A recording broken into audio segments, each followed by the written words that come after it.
The days have become sunny again. Rain and floods have receded a bit at least. Let us hope that good days are going to stay now. Information is important. Right information at the right time. Be informed with News Analysis.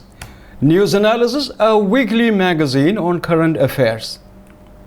We will begin it with the headlines. Venice floods, Italy to declare state of emergency over damage.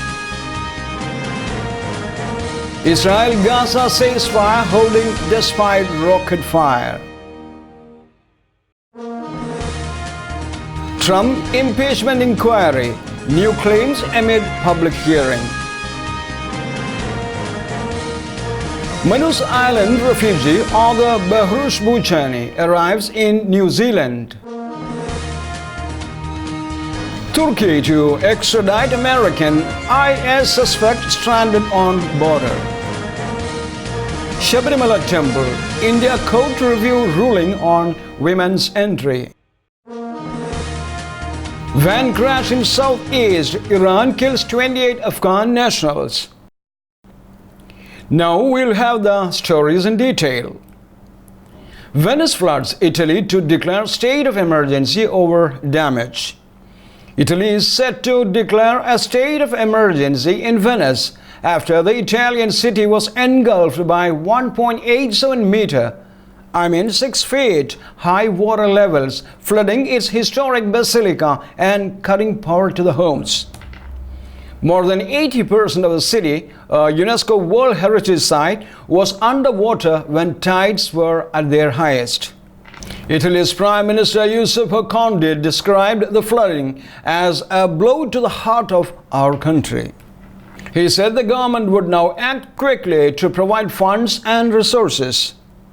It hurts to see the city so damaged, its artistic heritage compromised, its commercial activities on its knees, Mr. Conte, who visited the region late on Wednesday, wrote in a Facebook post. He said the government would accelerate the building of structural defenses for the lagoon city, referring especially to the so-called MOSE project, a hydraulic barrier system to shut off the lagoon in the event of rising sea levels and winter storms.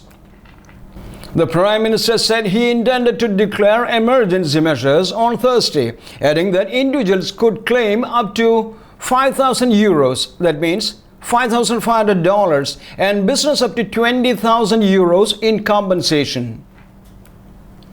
Many museums remained shut on Thursday, AFP reports. It comes as Venetians woke to the sirens indicating that the tide would remain high in the coming days.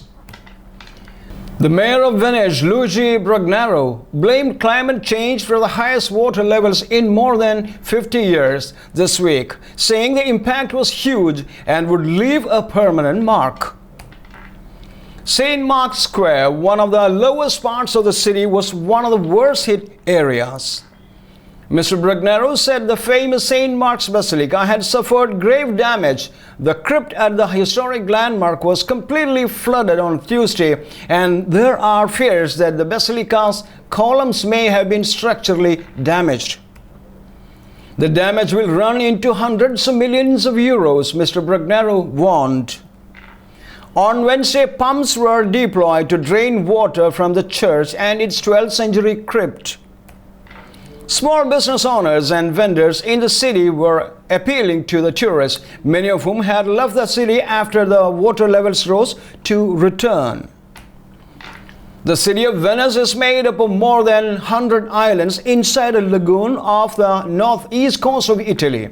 It suffers flooding on a yearly basis. Only once since official records began in 1923, however, has the tide been higher than it reached this week, hitting 1.94 meter in 1966. On the island of Palestrina, 2 people died as a result of the flooding on a thin strip of land that separates the lagoon from the Adriatic Sea. A resident was electrocuted as he tried to start a pump in his home, and a second person was found dead elsewhere on the island. The flooding in Venice was caused by a combination of high spring tides and a meteorological storm surge driven by strong winds blowing northeastwards across the Adriatic Sea. The winds were so strong that an empty evaporator or public water bus ended up grounded in Venice Arsenal complex. Mr. Conte said the most flood defense project, part of which was successfully tested in 2013, was not expected to be operational until the end of 2021. Work on the project began back in 2003 and has already cost billions of euros. It has been plagued by corruption and bribery allegations. Israel-Gaza ceasefire holding despite rocket fire. A ceasefire between Israel and militants in Gaza appears to be holding, despite the launch of several rockets hours after it took effect. The truce ended 2 days of intense fighting in which militants fired some 450 rounds of rockets towards Israel, and Israel aircraft carried out waves of strikes. Early on Thursday, a family of 8 were reportedly killed in Gaza. The fighting left 34 Palestinians dead and 111 injured in total, while 63 Israelis needed medical treatment. The Israel Defense Forces (IDF) said 25 of the Palestinian fatalities were militants. The escalation began on Tuesday when a senior commander of Palestinian Islamic Jihad (PIJ), Baha Abu al-Atta, and his wife were killed in an Israeli airstrike. The Israeli Prime Minister said Abu al-Atta was responsible for most of the terror attacks in the last year from the Gaza Strip and called him a ticking bomb. PIJ spokesperson Musab al-Buraim said early on Thursday that it had agreed to a ceasefire brokered by Egypt after Israel was forced to accept the conditions set by the Palestinian resistance. Those conditions were to stop assassination of operations and the use of live fire against protesters near the Gaza border fence, and to start implementing steps to end the blockade of Gaza, he added. Is peace between Israel and Palestine out of reach? Israel did not publicly confirm the ceasefire, but Foreign Minister Israel Katz told Army Radio that quiet will be answered with quiet. He also said he considered it a matter of success that the dominant militant group in Gaza, Hamas, had not been involved in the hostilities. Public Security Minister Gilad Erdan denied any concessions had been made to PIJ, tweeting that the group wanted a ceasefire and it received no commitments in exchange. IDF spokesman Brig General Hidali Zeberman said its Operation Gaza, dubbed Black Belt, had achieved all of its objectives. With a combination of military personnel from a variety of units who specialize in SIGINT, signals intelligence, human intelligence, we were able to attack cells and close the circle against targets very quickly. UN Middle East Peace Envoy Nikolai Mladinov said both UN and Egypt had worked hard to prevent the most dangerous escalation in and around Gaza from leading to war, and called on all sides to show maximum restraint. However, 5 rockets were launched from Gaza about 5 hours after the ceasefire came into effect, the IDF said. 2 were intercepted by Iron Dome air defense system. There were no immediate reports of any injuries or damage.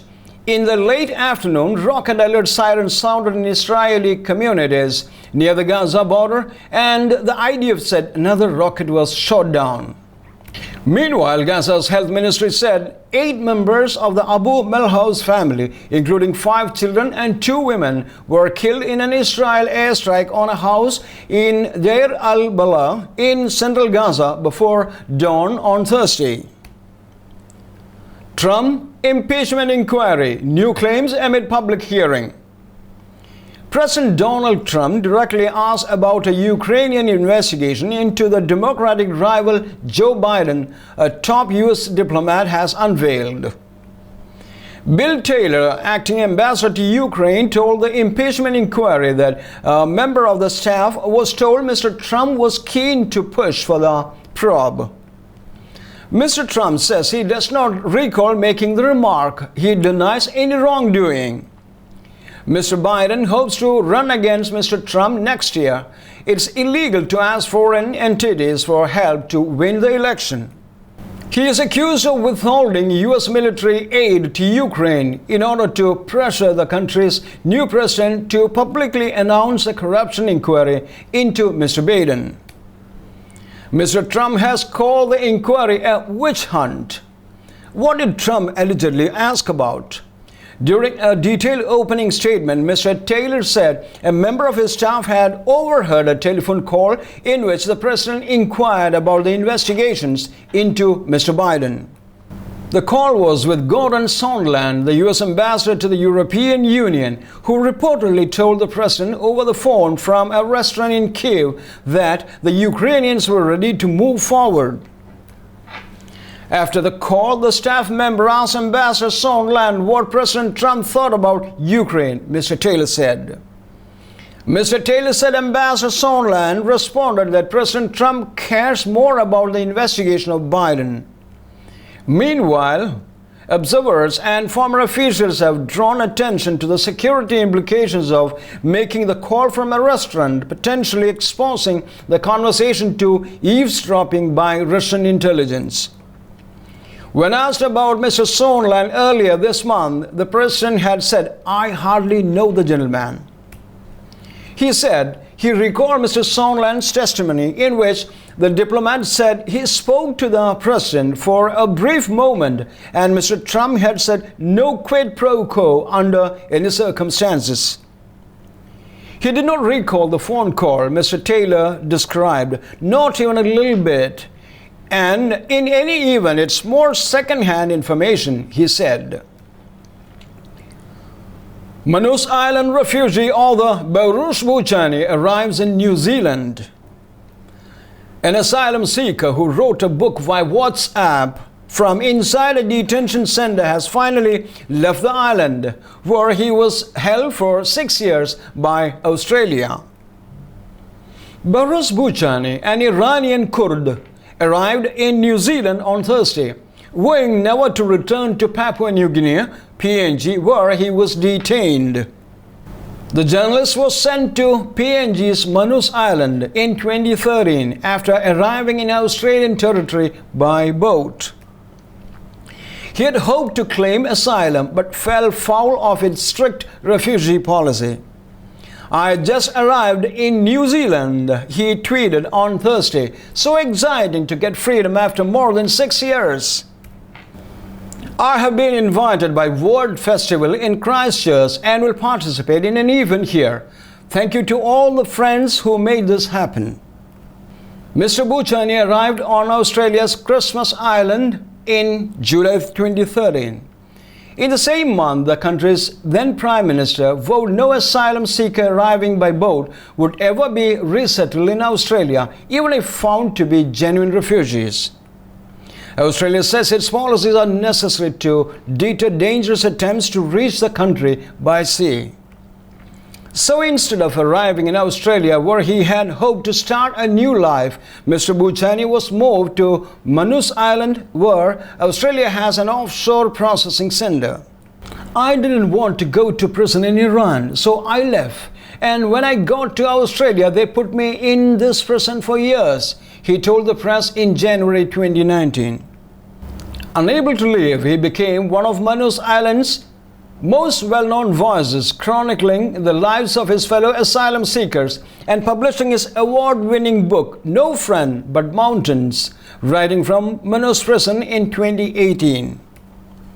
"I will never go back to that place," he told The Guardian, the British newspaper. He has written extensively during his years on Manus Island.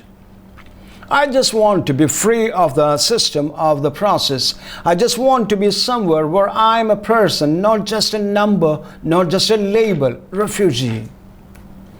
New Zealand has previously offered to resettle 150 refugees from Australia's island detention centers. The Australian authorities have so far rejected the offer. Refugees in PNG and the island nation of Nauru can either choose to resettle in those nations, apply for a limited number of places in the US, or return to their home country.